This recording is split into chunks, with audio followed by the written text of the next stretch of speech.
Dear students, due to some technical problem last वाला lecture बीच में स्टॉप हो गया। So I am continuing with the same lecture. ठीक है, तो लास्ट वाले लेक्चर में कुछ टेक्निकल प्रॉब्लम हो गई, तो वहीं से हम स्टार्ट कर रहे हैं। Now in this lecture I am going we are discussing the 7 pairs of contrasting characters selected by Mendel. पहला जो कैरेक्टर था, तो बच्चों पहला कैरेक्टर था स्टम हाइट। स्टम हाइट में एक प्लांट मेंडल के पास टॉल था, दूसरा प्लांट मेंडल के पास डिवार्फ था। और टॉल वाला जो था ये डोमिनेंट था, रिसेसिव जो था वो डिवार्फ था। और लास्ट लेक्चर में मैंने आपको समझाया ये डोमिनेंट और रिसेसिव का क्या मतलब है। In the same way flower position जो है, फ्लावर पोजीशन में एक्सियल फ्लावर वाज डोमिनेंट और टर्मिनल। दैट मीन्स एक प्लांट जिसके एक्सिल में फ्लावर होगा, एक्सिल होता है in the axil of leaf. ठीक है, एक्सिल इज एन एंगल जो कि पीटियोल बनाता है सिटम के साथ। एक्सिल मॉर्फोलॉजी में आपने देखा होगा, एक्सिल एक एंगल होता है जो लीफ का जो स्टॉक है वो स्टम के साथ बनाता है, दैट इज कॉल्ड एक्सिल। और अगर फ्लावर एक्सिल में है तो उसको कहा जाता है एक्सिलरी फ्लावर, और अगर टर्मिनल पे है तो उसको कहा जाता है terminal flower. So second one was flower position. Let us discuss the third one, that is flower colour. Third character जो था इट वाज फ्लावर कलर। जब बेटा बात फ्लावर कलर की करते हैं, in flower colour the violet colour was dominant over white. Violet colour जो था वो वाइट के ऊपर डोमिनेंट था। दैट मीन्स फ्लावर में वायलेट वाला डोमिनेंट था, वाइट वाला रिसेसिव था। मगर मैं यहाँ नंबरिंग नहीं करूंगा। फ्लावर कलर के साथ एक कैरेक्टर जो था वो इसके साथ पॉजिटिवली कोरिलेटेड था, that was seed coat colour. That is seed coat colour. मैं आपको समझाऊंगा बाद में इसका क्या मतलब है। सीड कोट कलर में क्या था, grey seed coat colour, plants having grey seed coat colour was dominant, और व्हाइट वाला जो सीड कोट था इस वो रिसेसिव था। मैं ये समझाऊंगा कि सीड कोट कलर मैंने फ्लावर कलर के साथ क्यों लिखा। ये तो तीन कैरेक्टर्स हो गए। ठीक है, उसके बाद फिर फोर्थ वाला जो कलर है that is called as seed shape. The fourth colour it is called as seed shape. जब सीड शेप की बात करते हैं, round seed shape was dominant over wrinkled. आपने पी प्लांट की सीड्स देखे होंगे। जब हम यूजुअली घर में भी ये लाते हैं पी लाते हैं खाने के लिए, तो उसको खोल के अंदर से जो निकलता है वही सीड होता है। In the seed shape round was dominant over wrinkled. Seed shape में राउंड जो था वो डोमिनेंट था रिंकल्ड पे। उसके बाद again we have the pod shape. Pod pod क्या होता है, पॉड लिग्यूम को बोलते हैं। हाँ, लिग्यूम्स जो हम घर लाते हैं खाने के लिए, तो उसको बॉटनिकल नेम जो है दैट इज पॉड। एक it is actually A type of fruit. ठीक है, ये फ्रूट का एक टाइप है जिसका नाम है पॉड। 11th में जिन बच्चों ने मॉर्फोलॉजी अच्छे से पढ़ा होगा तो उनको समझ आएगा। पॉड शेप में क्या था, there were two pod shapes in which inflated type of pod was dominant over constricted. Inflated type of pod was dominant over constricted. Pod shape में इन्फ्लेटेड वाला जो था डोमिनेंट था और कॉन्स्ट्रिक्टेड मैं समझाऊंगा, इन्फ्लेटेड भी समझाऊंगा, ये कॉन्स्ट्रिक्टेड भी समझाऊंगा। उसके बाद पॉड कलर, उसके बाद पॉड कलर की हम बात करेंगे। In case of pod colour को मतलब लिग्यूम का जो कलर होता है, in legume colour green colour was dominant over yellow. Green colour was dominant over yellow. Pod colour में ग्रीन वाला जो था वो डोमिनेंट था ओवर येलो। इसके बाद एक और कलर था that is called as cotyledon colour. और लास्ट वाला जो कैरेक्टर था इसका नाम था कॉटलेडन कैरेक्टर। मेरे बच्चों, अगर आप बुक पे देखोगे तो बुक पे लिखा है seed colour, but it is actually the cotyledon colour. आपकी बुक्स ने गलत लिखा है, तो यहाँ actually it is a cotyledon colour, तो आपकी बुक ने लिखा है सीड कलर। ठीक है, कॉटलेडन कलर में क्या था, in cotyledon colour yellow was dominant over green. In Cotyledon color, yellow was dominant over green. So these are the 7 pairs of contrasting characters which were selected by Mendel. So फिर से एक बार इनको discuss करेंगे। As I told you 7 characters क्या थे। पहला character जो था स्टम हाइट, स्टम हाइट में टॉल जो था वो डिवार्फ के ऊपर डोमिनेंट था। दैट मीन्स अगर एक प्लांट यहाँ से टॉल है, दूसरे प्लांट से इसको क्रॉस करा है डिवार्फ के साथ, इनका जो हाइब्रिड होगा वो टॉल था, ठीक है। उसके बाद फ्लावर पोजीशन एक्शियल जो था वो डोमिनेंट था और टर्मिनल। इसका क्या मतलब है बच्चे? इसका मतलब है एक प्लांट है जिसके ऊपर एक्शियल फ्लावर्स है, दूसरा प्लांट है जिसके ऊपर टर्मिनल फ्लावर्स है। अगर एक्शियल फ्लावर्स वाले प्लांट को क्रॉस किया टर्मिनल वाले प्लांट के, टर्मिनल फ्लावर्स वाले प्लांट के साथ, इनसे जो ऑफ स्प्रिंग निकला, हाइब्रिड निकला, उसके ऊपर सारे फ्लावर्स जो थे वो एक्शियल थे, तो एक्शियल डोमिनेंट है ओवर टर्मिनल। उसके बाद फ्लावर कलर, एक प्लांट जिसके ऊपर वायलेट फ्लावर्स, उसको क्रॉस कराया दूसरे प्लांट के साथ जिसका कलर है वाइट, जिसके ऊपर फ्लावर्स का कलर वाइट है, तो F1 जो निकला उसमें वायलेट कलर के फ्लावर्स थे सिर्फ, so violet colour flower was dominant. लेकिन फ्लावर कलर के साथ एक जीन पॉजिटिवली कोरिलेट कर रहा था, that the gene was seed coat colour, ठीक है। That means seed coat colour में दो चीजें थी, एक ग्रे दूसरा white, grey was dominant over white. क्या मतलब है इसका? पहले इसको समझो। एक प्लांट जिसके ऊपर वायलेट फ्लावर्स थे, डेफिनेटली उन प्लांट्स पे जो सीड कोड कलर था वो ग्रे था, इसी को बोलते हैं कोरिलेट करना। एक प्लांट जिसके ऊपर व्हाइट फ्लावर्स थे, तो उस प्लांट का सीड कोड कलर भी क्या था? हमेशा उसका सीड कोड कलर होता था व्हाइट। इसी का मतलब है फ्लावर कलर जो है it is positively correlated with seed coat colour. That means वो वाले सीड जिनका सीड कोड व्हाइट होगा उस प्लांट पे व्हाइट कलर के फ्लावर्स होंगे, और वो वाले प्लांट जिनका सीड कोड कलर ग्रे होगा उन वाले प्लांट्स के ऊपर वायलेट फ्लावर्स थे, दे वी आर पॉजिटिवली कोरिलेटेड। हो सकता है ये क्वेश्चन एंट्रेंस में आ जाए। उसके बाद सीड शेप की बात करते हैं। पी प्लांट का सीड तो आपने देखा होगा, अगर सीड शेप राउंड बिल्कुल स्मूथ था इट इज कॉल्ड राउंड, और in some cases it was wrinkled, but round was dominant over wrinkled, ठीक है। सो एक प्लांट है जिसके ऊपर राउंड सीड्स थे, उसको क्रॉस किया दूसरे प्लांट के साथ जिसके सीड्स रिंकल्ड थे, तो F1 वाला जो ऑफस्प्रिंग था वो उसमें सिर्फ राउंड सीड्स थे, तो राउंड डोमिनेंट हुआ ओवर रिंकल्ड। पॉड शेप मतलब वो जो लिग्यूम होता है उसका शेप, इन्फ्लेटेड मींस अगर उसका सरफेस स्मूथ है, कॉन्स्ट्रिक्टेड मींस अगर उसका सरफेस स्मूथ नहीं है।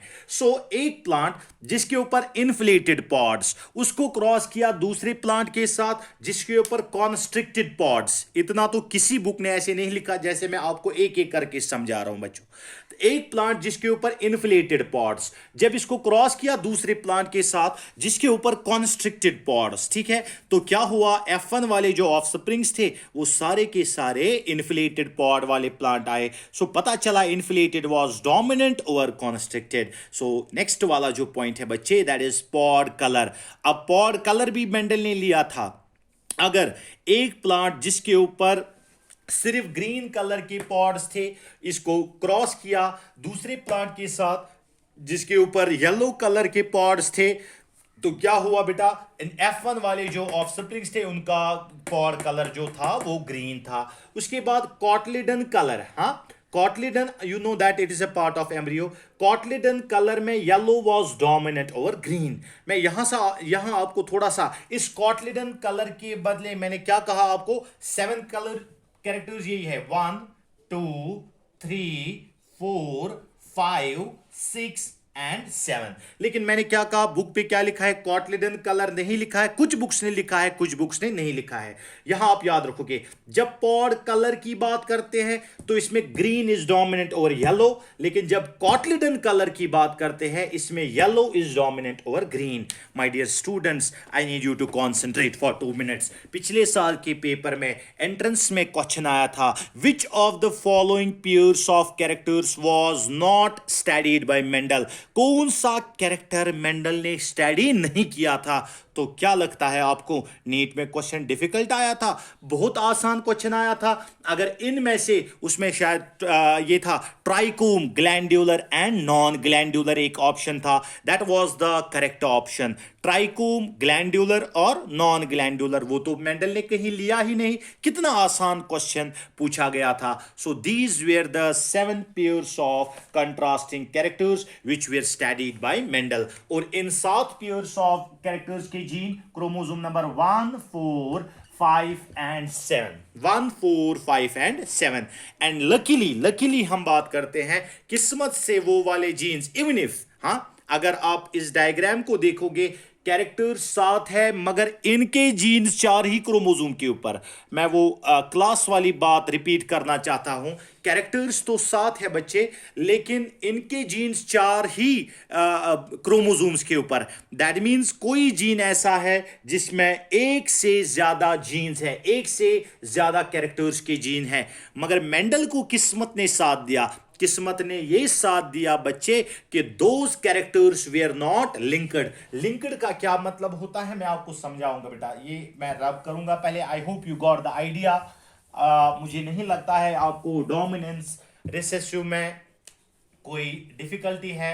मैं आपको थोड़ा सा समझाता हूं वो मेंडल को कैसे लक ने साथ दिया, लक फेवर्ड मेंडल। कैरेक्टर्स कितने थे? 7, ठीक है। 7 characters were controlled by 7 genes as per Mendel। Mendel का क्या था, एक लॉ था, लॉ ऑफ यूनिट फैक्टर। उसके हिसाब से जीन तो जॉनसन ने कहा, सो मेंडल ने इस जीन टर्म को क्या कहा था? Factor. So I will write here 7 characters which were selected by Mendel, they were controlled by 7 factors। Factor मैंने लास्ट टाइम कहा unit of inheritance which controls a particular character, ठीक है। अब क्रोमोसोम्स कितने हैं? It is chromosome number 1, 4, 5 and 7, ठीक है।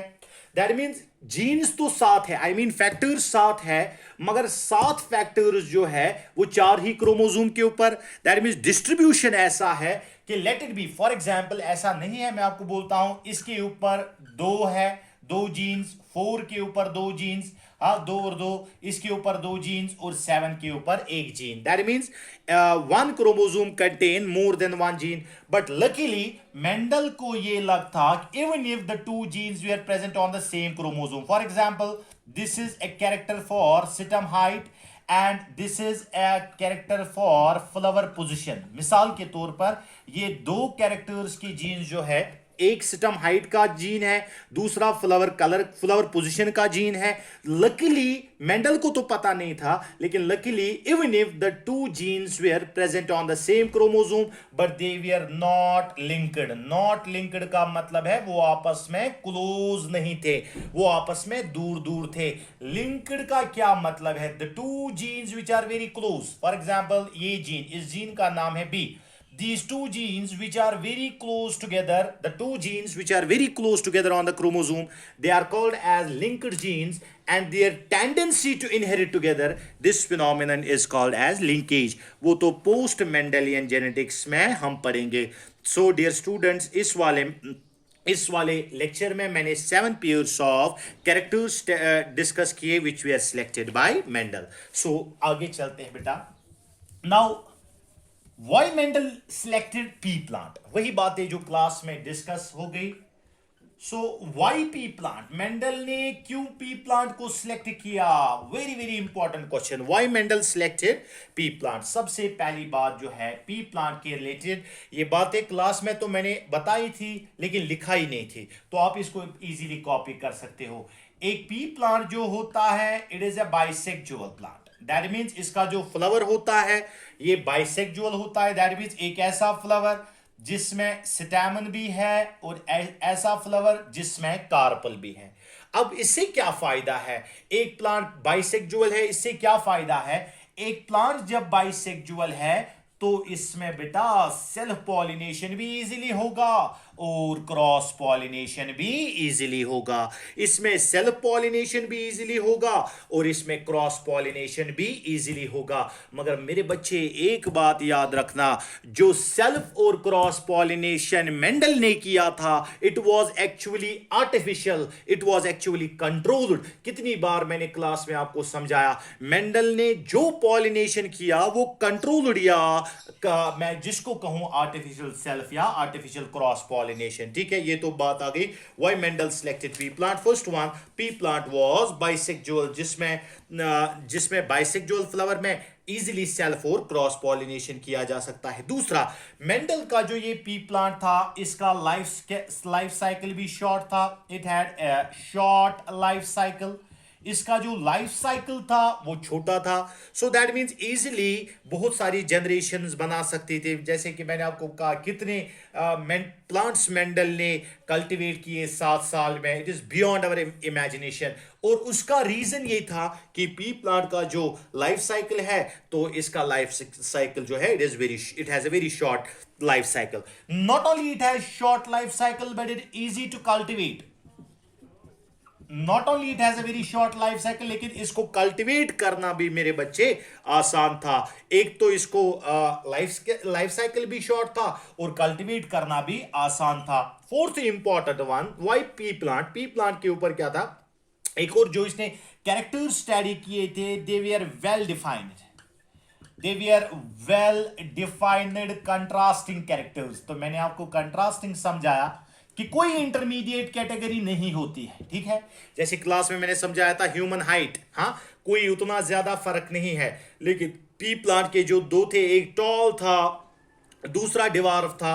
ठीक है, तो जितने भी कैरेक्टर्स मेंडल ने स्टडी किए वो सारे के सारे क्या, they were well defined contrasting characters, they were well defined contrasting characters. So it was again. उसके बाद एक और कैरेक्टर जो था, पी प्लांट जो था, it was diploid two n, it was a diploid plant. आप बोलोगे सर डिप्लॉयड प्लांट का क्या फायदा है? डिप्लॉयड प्लांट का ये फायदा है, लास्ट लेक्चर में कहा कि डिप्लॉयड ऑर्गेनिज्म वो होता है जिसमें एक जीन की दो दो कॉपीज होती है। जब एक जीन की दो दो कॉपीज होती है तो इसका क्या मतलब है कि एक क्रोमोसोम की दो दो कॉपीज है। ठीक है, ये सब बातें पी प्लांट के रिलेटेड। नाउ पी प्लांट में अगर फ्लावर बाइसेक्सुअल है, monocliny, and you already know that if a flower is bisexual, it promotes cell pollination. I repeat, reproduction in angiosperms में मैंने समझाया, अगर पी प्लांट बाइसेक्सुअल है तो ये प्रमोट करेगा self pollination. But even if the flower is bisexual, Mendel ने इसमें कराया क्रॉस पॉलिनेशन। कैसे जिगर क्रॉस पॉलिनेशन कराया? क्रॉस पॉलिनेशन ऐसे कराया, जब एक फ्लावर बाइसेक्सुअल है तो क्रॉस पॉलिनेशन कैसे कराया? क्रॉस पॉलिनेशन एक टेक्निक से कराया जिसका नाम है emasculation. I repeat, cross pollination एक टेक्निक से कराया जिसका नाम है इमेस्कुलेशन। क्या होता है emasculation? Emasculation is nothing but it is actually the removal of anthers in bud condition. It is actually the removal of anthers in bud condition. For example, ये फ्लावर ओपन ही नहीं हो गया अभी, ठीक है, तो इस फ्लावर में मेंडल ने क्या किया? एंथर्स को रिमूव किया, that means male reproductive part को डिटैच किया। जब इस फ्लावर में मेल रिप्रोडक्टिव पार्ट को डिटैच किया तो उसकी वजह से क्या हो जाएगा? अब तो इसमें सेल पॉलिनेशन के चांसेस है ही नहीं। इन शॉर्ट, इसमें ऑटोगैमी के चांसेस नहीं है। This removal of anthers in bud condition is called as emasculation. ठीक है, सो मेंडल ने इमेस्कुलेशन की एक टेक्निक से क्या किया? सेल्फ पॉलिनेशन और ऑटोगैमी को प्रिवेंट किया। लेकिन जब ये स्टिग्मा इसका बाहर आएगा, आई रिपीट माय सेंटेंस, एक प्लांट है, ये तो बाइसेक्सुअल था, एंथर को रिमूव किया, लेकिन डोंट यू थिंक दैट इस स्टिग्मा के ऊपर कोई भी पोलन लैंड कर सकता है? सो अनवांटेड पोलन को लैंड होने से बचाना है तो वो कैसे किया? एक टेक्निक से जिस टेक्निक का नाम है बैगिंग। सो एक आर्टिफिशियल बैग से इस फ्लावर को कवर किया, इसलिए कवर किया ताकि कोई भी अनवांटेड पोलन इसके ऊपर लैंड ना हो। So these were some important terms, ये कुछ इंपॉर्टेंट टर्म्स थी जिसकी वजह से मेंडल ने पी प्लांट को स्टडी किया।